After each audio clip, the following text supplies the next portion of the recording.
forse si poteva fare di più. Il dolore di Marco Smagnotto, il titolare dell'autofficina dove lavorava Tania Terrin, la 39enne uccisa a Camponogara dall'ex fidanzato Dino Keber, che poi si è tolto la vita. Esuberante e fragile la descrizione di conoscenti vicini del killer, da anni in cura presso il centro di salute mentale. Stefani proclama lutto regionale per i funerali della donna. Il femminicidio di Giada Zanola, gettata dal cavalcavia sulla 4 a Vigonza dopo la condanna all'ergastolo dell'ex compagno Favero, la difesa riparte da alcune lacune investigative. Per 2 anni un 16enne padovano non potrà avvicinarsi a un centro commerciale di Castelfranco Veneto, DASPO per minaccia aggravata, ricettazione e detenzione di droga. Accoltellato con 3 fendenti all'ex centrale del latte di Verona, 37enne dominicano ricoverato in terapia intensiva. In questura sono stati portati altri 2 stranieri. Tragedia questa mattina a Casier, muore Michele Chiodetto di 56 anni mentre era in passeggiata. L'allarme dei passanti e lo shock della comunità. Fuoco del materasso in cella, il fumo lo uccide. La tragedia nel carcere del Castello a Pordenone, la vittima è un ragazzo di 19 anni. Tromba d'aria violentissima ma incredibilmente circoscritta tra Incino, frazione di Arsene, fa le spese e il tetto della chiesa. Sono stati minuti di paura nelle vicinanze del lago del Corlo.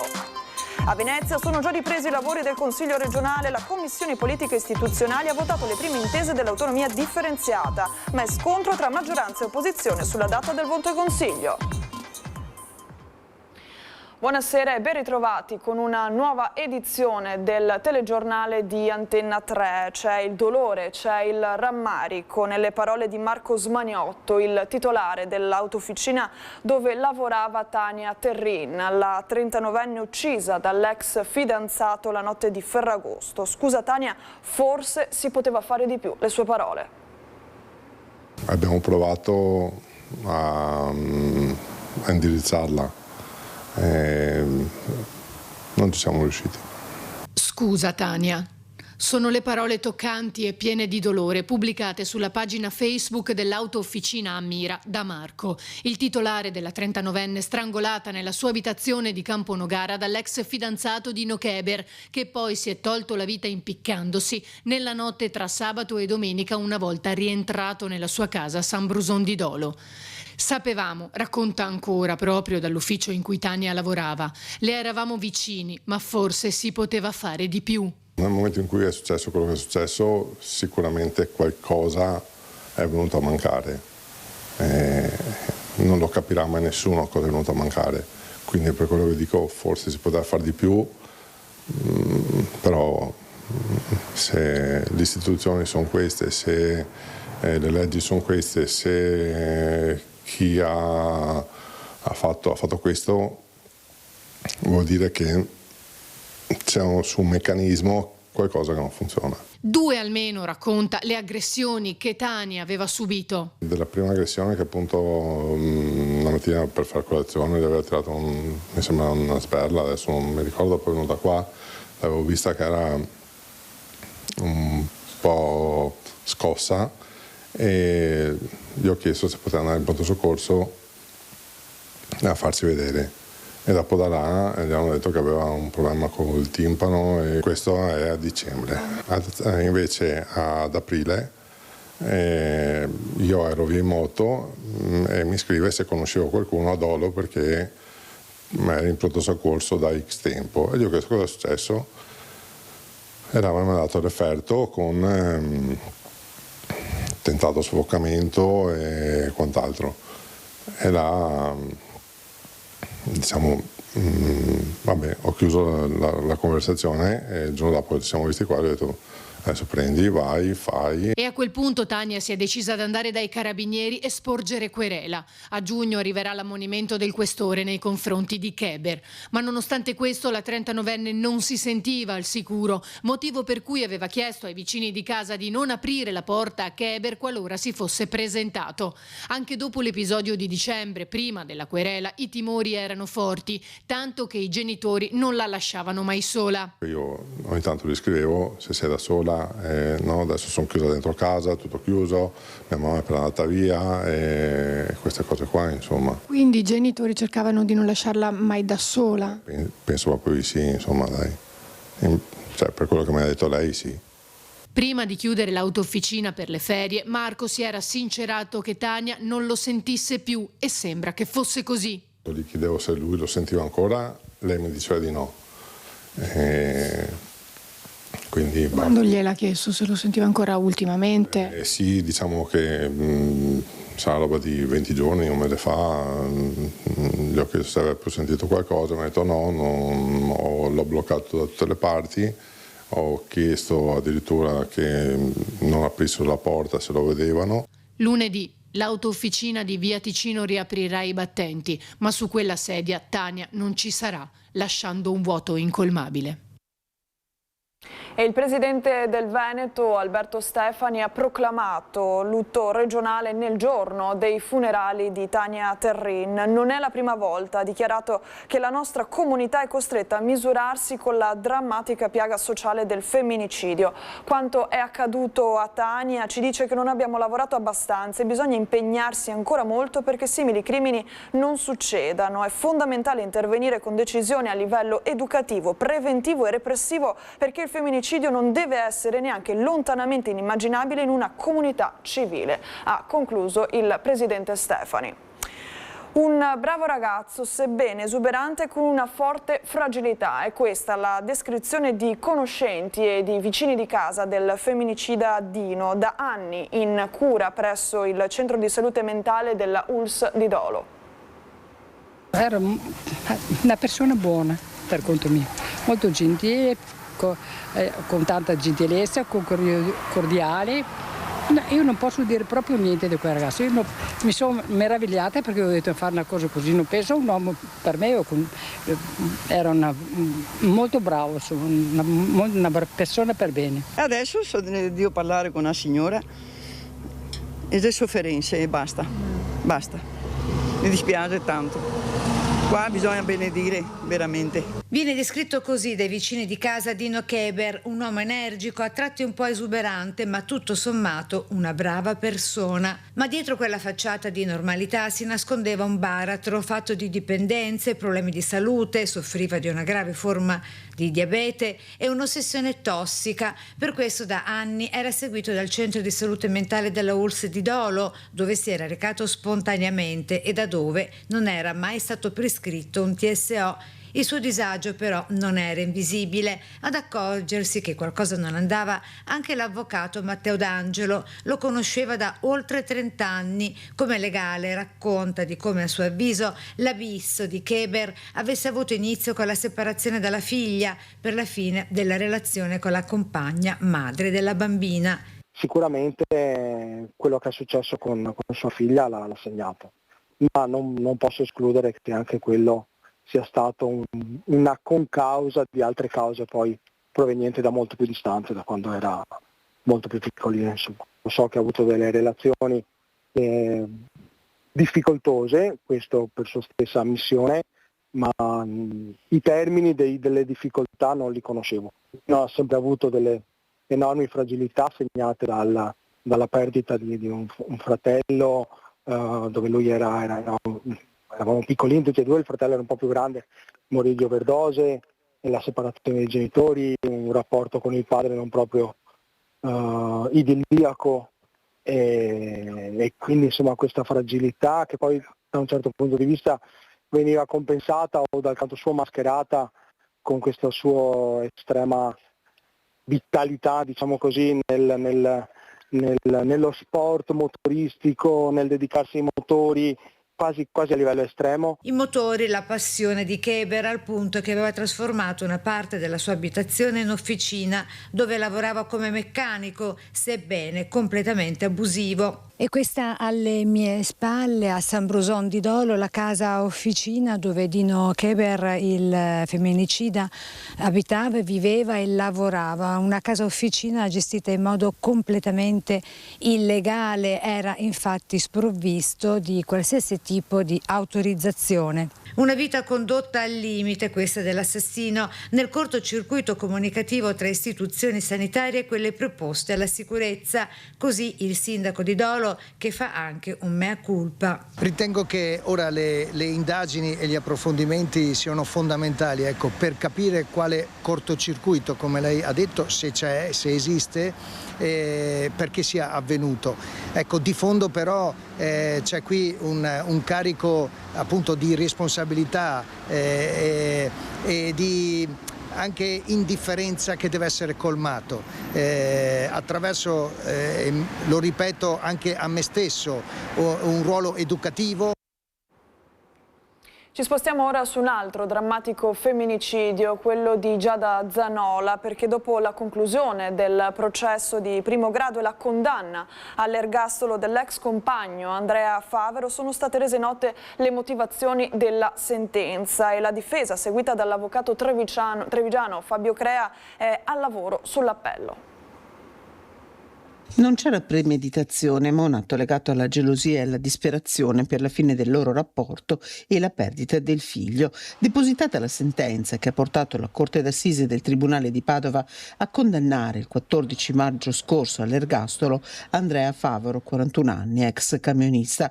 È lui, secondo i giudici, responsabile della morte di Giada Zanola, 33 anni, la ex compagna, la madre di suo figlio, gettata dal cavalcavia della A4 nella notte tra il 28 e il 29 maggio 2024, a poca distanza dall'abitazione della coppia. Giorni difficili, di litigi, quelli che avrebbero portato al gesto per i giudici che hanno escluso sia l'ipotesi dell'incidente che quella del suicidio di Giada, a cui, contro la sua volontà, erano state somministrate delle benzodiazepine. Da circa un mese è al lavoro sul ricorso in appello il nuovo legale di Andrea Favero, l'avvocato trevigiano Fabio Crea. Leggendo le motivazioni credo che vi siano delle diverse lacune che peraltro avevo riscontrato anche leggendo la fase delle indagini come lacune investigative. 3 punti da chiarire, secondo il legale, la ricostruzione delle fasi in cui il corpo di Giada è stato gettato dal cavalcavia. Un po' troppo frettolosamente, a mio giudizio, si è dato atto di una sorta di facilità con cui il Favero avrebbe potuto sollevare il corpo della povera signora Giada e gettarlo all'autostrada, senza tener conto, o meglio tenendo conto dell'altezza importante della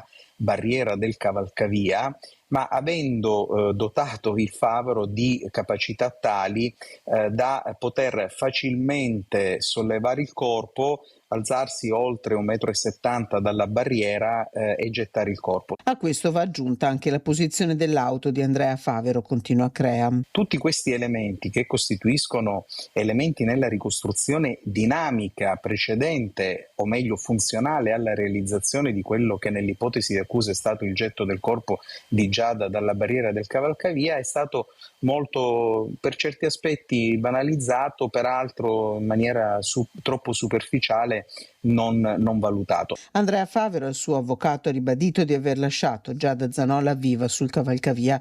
Da qui il lavoro in vista del processo d'appello. Si riparte da lì, da alcune lacune investigative che nel corso del dibattimento non sono state sufficientemente attenzionate da parte della Corte d'Assise e soprattutto da quella che è la ricostruzione dinamica, oltre che dati fattuali, e cioè la assoluta difficoltà di una persona di sollevare il corpo di un'altra e sollevarlo oltre 1,70 m su una barriera.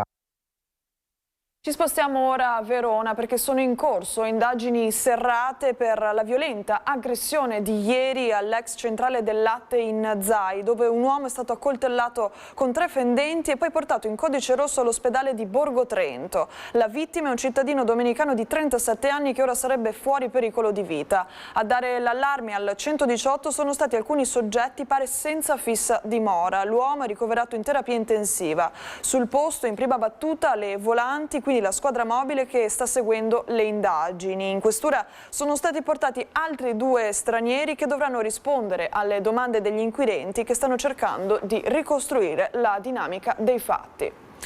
E per 2 anni un 16enne della provincia di Padova non potrà avvicinarsi a negozi e locali di un centro commerciale di Castelfranco Veneto. Il provvedimento è stato disposto dalla questura di Treviso per minaccia aggravata, ricettazione e detenzione di stupefacenti ai fini di spaccio. Divieto di accesso a negozi e locali di un centro commerciale di Castelfranco Veneto per un periodo di 2 anni. È il provvedimento che, su proposta dell'Arma dei Carabinieri, il questore di Treviso ha disposto nei confronti di un giovane di appena 16 anni, residente in provincia di Padova, accusato dei reati di minaccia aggravata, ricettazione, detenzione di sostanza stupefacenti ai fini di spaccio e porto abusivo di strumenti atti ad offendere. I fatti risalgono al 27 aprile, quando i carabinieri erano dovuti intervenire al centro commerciale di Castelfranco perché un ragazzo, anche lui minorenne, era appena stato minacciato da un conoscente con un'arma nascosta sotto la felpa, arma che poi in realtà si era rivelato un bastone telescopico in plastica lungo 23 centimetri e mezzo. Rintracciato il giovane, i carabinieri gli sequestravano, oltre al bastone telescopico, un bilancino a forma di chiave di autovettura, un involucro di plastica con dentro circa 20 grammi di hashish e un iPhone verosimilmente oggetto di furto. Dopo la segnalazione all'autorità giudiziaria e al termine dell'istruttoria della divisione Polizia Anticrimine, il questore ha quindi adottato il provvedimento che impone al ragazzo il divieto di accedere e stazionare nelle immediate vicinanze di tutti gli esercizi pubblici annessi al centro commerciale teatro dell'episodio. Tragedia questa mattina a Casier, dove è morto Michele Chiodetto, 56enne, mentre era in passeggiata sul ciclopedonale alle porte della città. Parole se ne sono veramente poche quando si sente che succede queste cose. Un abbraccio alla famiglia, perché credo che sia impossibile a crederci, e per la comunità è una perdita veramente immensa. Una comunità sotto shock, quella di Casier, che trova fatica le parole da dire. Michele Chiodetto, 56 anni, responsabile qualità alla Cadel di Santa Lucia di Piave, era uno dei figli più attivi e generosi del paese. Lascia la moglie e 2 figli, oltre ad un gruppo di amici e compaesani che lo ricorderà per sempre. Era collaborativo, gentile, buono, ma non perché è il caso che lo fa dire, ma proprio perché ci sentivamo veramente uniti per fare sempre qualcosa per la comunità, perché anche lui ci credeva ed eravamo veramente quasi settimana per settimana che ci sentivamo per tutto, insomma. Una passeggiata mattutina verso le 7:30 per godere del primo fresco a pochi metri da casa gli è costata la vita per un malore. L'uomo avrebbe accusato un dolore al petto prima di accasciarsi su una panchina della ciclopedonale che stava percorrendo a piedi. Non aveva cellulare né documenti, subito alcuni passanti hanno chiamato l'ambulanza, ma quando è arrivata per l'uomo era già troppo tardi. I carabinieri si sono fatti poi indicare le generalità da una passante che si recava al lavoro e lo ha riconosciuto. Collaborava con la parrocchia e con la Proloco, di cui era tesoriere, stava organizzando altre iniziative ed era sempre il primo a non mollare mai e incoraggiare i suoi amici. È una persona sempre positiva, sempre che ti diceva dai ti do una mano, sempre felice, sempre col sorriso sulla bocca, una persona direi splendida. E non ho parole per descrivere questa mancanza, è una persona che mi ha sempre aiutato, mi ha sempre dato una mano, mi ha detto dai che facciamo, non si è mai tirato indietro per niente. Una morte inspiegabile. Michele Chiodetto stava bene, la sera precedente era stato con amici in compagnia, nulla che facesse presagire la tragedia. Ora resta di lui il ricordo, l'esempio che ha dato, ma soprattutto la sua gioia. Il suo sorriso, la sua forza in ogni cosa che faceva, perché oltre alla famiglia e al lavoro si dedicava pienamente al volontariato, e il volontariato perde una persona grandissima secondo me per il territorio sia di Casier che di Dosson. Era sempre in compagnia, sempre alle porte di casa sua erano sempre aperte a tutti, agli amici, a chi gli voleva bene. Questo è Michele. Michele resterà sempre nei nostri cuori. Dramma in carcere a Pordenone, dove è morto un ragazzo di 19 anni di origine egiziana arrestato a fine luglio per una violenta rissa. A nulla sono serviti i soccorsi. Sentivo qualche urla dei carcerati che con le lattine, tipo con i bicchieri che battevano sulle barre. Una notte di fumo e disperazione trasforma la casa circondariale del castello di Pordenone nel teatro di una drammatica tragedia. A soli 19 anni un giovane cittadino egiziano, finito in cella lo scorso 30 luglio dopo una violenta rissa, colpi di bastone in centro città e la successiva aggressione ai carabinieri, ha perso la vita soffocato dai fumi tossici. Il ragazzo ha appiccato deliberatamente il fuoco al proprio materasso dopo essersi barricato all'interno della cella, bloccando la porta d'ingresso con una sedia. Le forze dell'ordine e gli inquirenti non escludono l'ipotesi di un gesto estremo, così come quella di un atto dimostrativo finito in tragedia. Sul caso sta indagando la procura insieme alle autorità competenti. L'allarme è scattato immediatamente, gli agenti di polizia penitenziaria sono riusciti a spegnere il principio di incendio con gli estintori e a farsi strada tra le fiamme mentre le squadre dei vigili del fuoco evacuavano l'intero primo piano della struttura per mettere in salvo gli altri reclusi. Estratto dalla cella in condizioni disperate, il 19enne è stato affidato ai sanitari del 118, inviati dalla centrale Sores e trasportato d'urgenza in ambulanza verso il pronto soccorso. Ogni tentativo di rianimazione si è rivelato vano. Il giovane è deceduto poco dopo l'arrivo in ospedale a causa delle gravi lesioni polmonari causate dal monossido di carbonio e dalle esalazioni sprigionate dal materiale del materasso, teoricamente ignifugo. Sul tema è intervenuto anche il sindaco Alessandro Basso, esprimendo piena vicinanza al personale penitenziario e sollecitando la rapida apertura del nuovo carcere di San Vito al Tagliamento per restituire dignità e sicurezza ai detenuti e lavoratori. Proprio la settimana scorsa l'avvocato Esmeralda Di Risio, alla guida della Camera Penale di Pordenone, si era recata in visita all'interno del penitenziario per un incontro con la realtà carceraria e per raccogliere le istanze dei detenuti sulle criticità della struttura. La Camera Penale, come sapete, negli ultimi 2 mesi ha fatto 2 accessi al carcere, abbiamo raccolto indumenti, abbiamo fatto una raccolta fondi per le esigenze dei detenuti, abbiamo parlato con i detenuti non più di una settimana fa, quindi per noi è stato davvero uno shock. Stamattina mi sono recata in carcere per dimostrare vicinanza sia ai detenuti che alla polizia penitenziaria. Sono riusciti, a salvare i compagni di cella. Alcuni agenti sono rimasti intossicati, ma per fortuna hanno avuto una prognosi di 0 giorni, quindi stanno bene. C'è un detenuto che è piantonato in ospedale per inalazioni del monossido di carbonio e quindi è una grossa ferita per la città. Un 12enne è stato travolto da un masso instabile che lo ha fatto ruzzolare una quindicina di metri sotto il sentiero. È una tragedia sfiorata, quella di stamattina poco dopo mezzogiorno lungo la via del Rifugio Berti, che sale alla Forcella Camosci nel gruppo Popera. Il ragazzino di nazionalità tedesca stava camminando assieme ai genitori alla sorellina più piccola quando è stato colpito dal masso. In zona non c'è copertura telefonica, impossibile quindi chiedere aiuto. Così la mamma si è precipitata al Rifugio Berti per dare l'allarme. In attesa dell'arrivo dell'elicottero del SUEM, il gestore, componente del soccorso alpino, ha raggiunto il giovane che cadendo si è procurato probabili contusioni e un trauma al volto. Sul posto Falco ha calato un verricello, con un verricello, un'equipe medica e un tecnico di elisoccorso per le prime cure al ragazzino, poi imbarellato e caricato a bordo assieme alla madre. L'eliambulanza è quindi volata all'ospedale di Treviso, mentre il papà e la sorellina sono rientrati a piedi assieme al gestore del rifugio. E una tromba d'aria violentissima ma incredibilmente circoscritta a Incino, frazione di Arsie, ne fa le spese solo il tetto di una chiesa.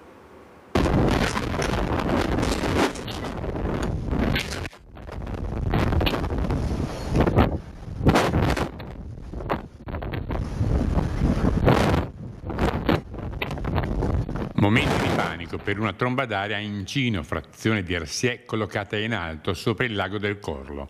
Tra i primi ad arrivare il primo cittadino. Verso le 4:30 così è cominciato il temporale, quindi un vento improvviso e tutto d'un tratto il tetto si è tolto dalla chiesa di Incino, una chiesa antichissima, e quindi paura immediata perché si sono tranciati i cavi della luce e quindi c'è stata tutta la frazione al buio. A fare le spese del violento evento atmosferico, la chiesa della Beata Vergine Maria della Salute, costruita nel 1902, che fa parte della diocesi di Padova, a cui il vento ha divelto la copertura in lamiere del tetto, inizialmente rimasta appoggiata sui cavi della luce che gli operatori di Enel hanno dovuto tranciare per farla cadere a terra. Attimi di terrore per le persone che abitano le case nei dintorni, rimasti per alcune ore senza corrente elettrica. Abbiamo visto il temporale che stava arrivando, era talmente nero brutto che faceva veramente paura. Noi abbiamo sentito del vento forte verso le 4 del pomeriggio e io ho guardato fuori dalla finestra e c'era un disastro, tutto un turbine di oggetti che giravano. Effettivamente c'è stata una forte ventata di vento che saliva dalla valle e ha preso, investito proprio questa zona. Volevo chiudere la porta su casa. Non ero capace perché il vento mi spingeva all'interno. Ecco, quando ho visto la lamiera alzarsi pensavo che, perché c'era come un turbine, si vedeva come non so, come una sacca che girava così. Michela, che invece era in quella casa lì sopra, ha detto che ha sentito un forte rumore, che era la lamiera probabilmente che si stava sollevando, e ha avuto anche tanta paura, povera, e non sapeva cosa stava succedendo perché non ti rendi conto, essendo in casa, eravamo chiusi in casa tutti quanti, il tutto nel giro di qualche minuto. Avevo una paura, non avevo neanche il coraggio di venire su da quanta paura avevo, però grazie a Dio non è successo niente, non è successo veramente niente. Tanti danni alla chiesa, ancora da quantificare. Per fortuna solo qualche tegola volata via per le case, quasi fossero state protette dal luogo sacro su cui invece si è concentrato l'evento atmosferico. E a Venezia hanno già ripreso i lavori del Consiglio regionale. La Commissione Politiche Istituzionali ha votato le prime intese del governo sull'autonomia differenziata, ma è scontro tra maggioranza e opposizione sulla data del voto in Consiglio. 3 giorni dopo Ferragosto, il Consiglio regionale è già al lavoro. Sul tavolo c'è l'approvazione dei primi schemi d'intesa col governo sull'autonomia differenziata e lo scontro tra chi vede i provvedimenti al voto come una svolta epocale nella storia amministrativa del Veneto e chi invece critica e denuncia tentativi di forzatura dei regolamenti statutari da parte di una maggioranza in cerca di piantare bandierine propagandistiche per calcoli di sopravvivenza politica. Nessun desiderio di trasgredire il regolamento del Consiglio regionale, ma solo la necessità di fare veloci. I veneti aspettano già da troppo l'autonomia. Dal 2017 hanno votato un referendum nel quale hanno chiesto condizioni e forme maggiori di autonomia per la Regione Veneto. Siamo arrivati a votare questi schemi di intesa, dobbiamo fare veloci, dobbiamo darli al governo più presto possibile affinché li possano trasmettere alle Camere per essere votati e diventare legge effettivamente. Ad aprire i lavori è stata la prima commissione con un voto su 2 intese. La prima riguarda previdenza complementare integrativa, protezione civile e professioni, attribuendo tra l'altro alla Regione il riconoscimento delle qualifiche e la relativa disciplina. La seconda intesa rafforza gli spazi di autonomia regionale su organizzazione e programmazione del sistema sanitario. Prossimamente le proposte saranno sottoposte alle altre commissioni consiliari. A dividere è l'arrivo del voto in Consiglio regionale. Qui, bollate da Lega e Lista Stefani come nemiche dell'autonomia, le opposizioni hanno ricorso contro la calendarizzazione urgente del voto. E alla fine avevamo ragione noi. Il servizio legislativo della Regione ha confermato che il progetto di legge sull'autonomia non aveva i caratteri di urgenza per poter essere inserito all'ordine del giorno dei lavori del Consiglio regionale prima del progetto di legge del fine vita. E abbiamo quindi fatto un doppio servizio sia alla legittimità dell'iter del progetto di legge sull'autonomia sia al fatto che venga approvato nel tempo più veloce possibile il progetto di legge sul fine vita. E il gelato rimane uno dei piaceri irrinunciabili per i padovani, ma l'aumento del costo delle materie prime incide pesantemente sui venditori e inevitabilmente anche sui consumatori. Gusto di gelato preferito? Liquirizia. E lei invece? Mandorla. Stracciatella, perché con i pezzetti di cioccolato è un misto di cose, buono. Limone io. Cioccolato e limone. Fior di latte. Cosa stai mangiando? Menta e temacia. Macia e mandorla. È il tuo gusto preferito? Sì. Eccoli i gusti che vanno per la maggiore. Il gelato resta infatti una delle irrinunciabili passioni dell'estate padovana, ma per chi lo produce i conti si fanno sempre più opprimenti. A pesare sono soprattutto l'aumento delle materie prime e dell'energia. Secondo uno studio di CNA Padova, latte, uova e zucchero hanno registrato rincari tra il 15 e il 25%, mentre per la frutta i rincari arrivano fino al 30-40%. A questo si aggiungono bollette più care e l'incremento dei costi del packaging. La conseguenza è un aumento del prezzo del gelato artigianale, che in provincia può arrivare fino a circa 30 euro al chilo, aumenti che incidono direttamente sui consumatori. Abbiamo visto che bene o male noi prendiamo la coppetta, siamo sui 4 euro due gusti e comincia a essere, diciamo, un po' pesantino, ecco. Siamo passati da 3 euro a 4 euro nel giro di 2 anni, quindi è pesantino. C'è stato un aumento anche non soltanto sul costo del gelato, un po' in generale, perché giustamente la corrente costa e quindi è tutto un susseguirsi di situazioni. Hai notato un aumento nel costo? No, nella regione Veneto rispetto al Piemonte abbiamo notato un prezzo minore rispetto a dove viviamo noi. Voi da dove arrivate? Arriviamo dalla provincia di Alessandria. E lì invece costa di più? Sì, un gelato 2 palline costa anche 4,50, questo l'abbiamo pagato 3,50 euro. L'aumento c'è in tutte le cose, non solo nel gelato. In tutte le cose ci sono stati degli aumenti anche nel gelato, sì. Assolutamente sì, assolutamente sì. E questo vi ferma dal comprare magari il gelato?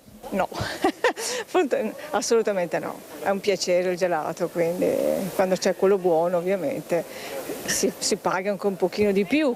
Certo che l'aumento è stato notevole. Rincari che non toccano almeno chi il gelato non lo può vedere nemmeno con il binocolo. Con il diabete mi sono fregato, capisci? Questo è il guaio. Vabbè, punta magari su qualcos'altro lei allora. Ho eliminato aperitivi, whisky eliminati.